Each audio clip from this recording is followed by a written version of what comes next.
नहीं है कि बेकार है, उपजाऊ नहीं है, किसी काम का नहीं है। तो ऐसा जरूरी नहीं है कि हम जो सोच रहे हैं वो सही हो। एक बात है, अफ्रीका महाद्वीप में बहुत सारी हीरों की खान निकलती थी और वहाँ पर ऐसी खान निकली, डायमंड माइंस निकली बहुत सारी।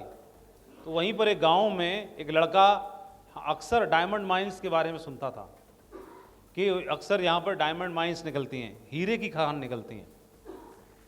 तो ये सुनते सुनते वो बड़ा हुआ, अपने बचपन से लेके सुन रहा था और सुनते सुनते वो बड़ा हो गया। और उसने भी एक सपना देखा कि प्रभु काश मेरे पास भी, मुझे भी एक हीरे की खदान मिले। और हीरे की खदान का मालिक बनने के लिए एक दिन उसने डिसीजन लिया कि मुझे खोज शुरू करनी है। खोज करने के लिए उसे पैसे की आवश्यकता पड़ेगी और पैसे की आवश्यकता पूरी करने के लिए उसके पास ज़मीन थी।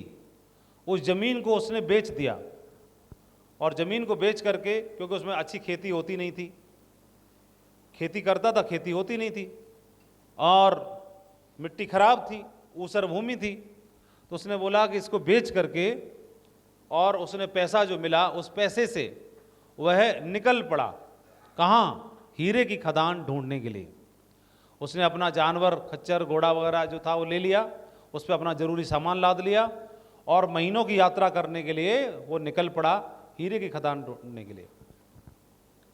और धीरे धीरे करके वक्त गुजरा, 1 महीना गुजरा, 6 महीना गुजरा और 1 साल गुजर गया और 2 साल भी गुजर गए और 3 साल भी गुजर गए। इस 3 सालों के दरमियान में उसने जो पैसा था वो सब कुछ खर्च हो गया,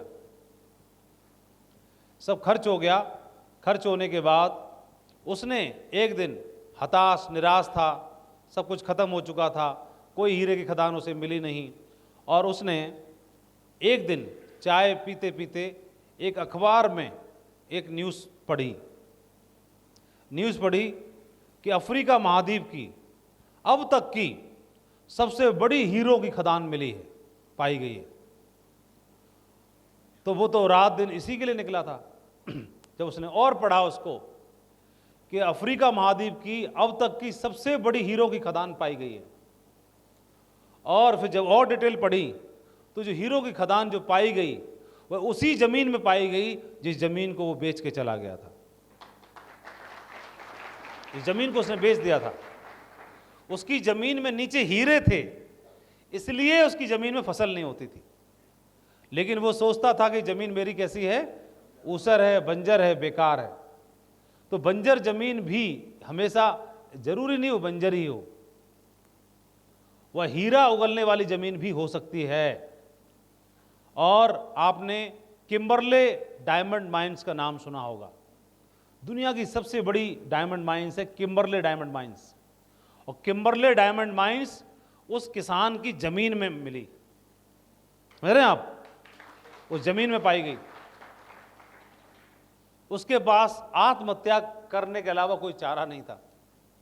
जिस जमीन को कौड़ियों के भाव बेच के चला गया, उस जमीन में दुनिया की सबसे बड़ी हीरो की खदान मिली, छुपी हुई थी। तो अक्सर कई बार हम अपनी टीम को कमज़ोर समझते हैं, हमारे साथ जो लोग हैं उनको हम बेकार समझते हैं। दूसरी की टीम के लोग अच्छे हैं, दूसरे की डाउनलाइन अच्छी है और दूसरे के लीडर्स अच्छे हैं, हमारे तो बेकार हैं, बात नहीं मानते, काम नहीं करते, डीडी नहीं निकालते, चेक नहीं बनाते, किसी काम के नहीं हैं। तो हमको लगता है कि ऊसर भूमि हैं, कैसे हैं, बंजर हैं, ऊसर हैं, इनको तो छोड़ देना चाहिए। और छोड़ करके कई लोग दूसरी कंपनियों में चले गए। कहाँ चले गए? बोले ये बेकार है। और उसी बंजर भूमि में से मेरे खुद के अपलाइन चले गए दूसरी कंपनियों में। बंजर भूमि सोच के चले गए, तो बंजर भूमि है, बेकार है, किसी काम की नहीं है। और वही बंजर भूमि आज हिंदुस्तान में सबसे ज्यादा डायमंड निकाल के दे रही है। डायमंड, सबसे बड़ी डायमंड माइन बनी। हिंदुस्तान की सबसे बड़ी डायमंड माइंस बनी रॉयल ड्रीम स्ट्रीम। सबसे ज्यादा डायमंड उगल रही है कि नहीं उगल रही है? तो लोगों के साथ आप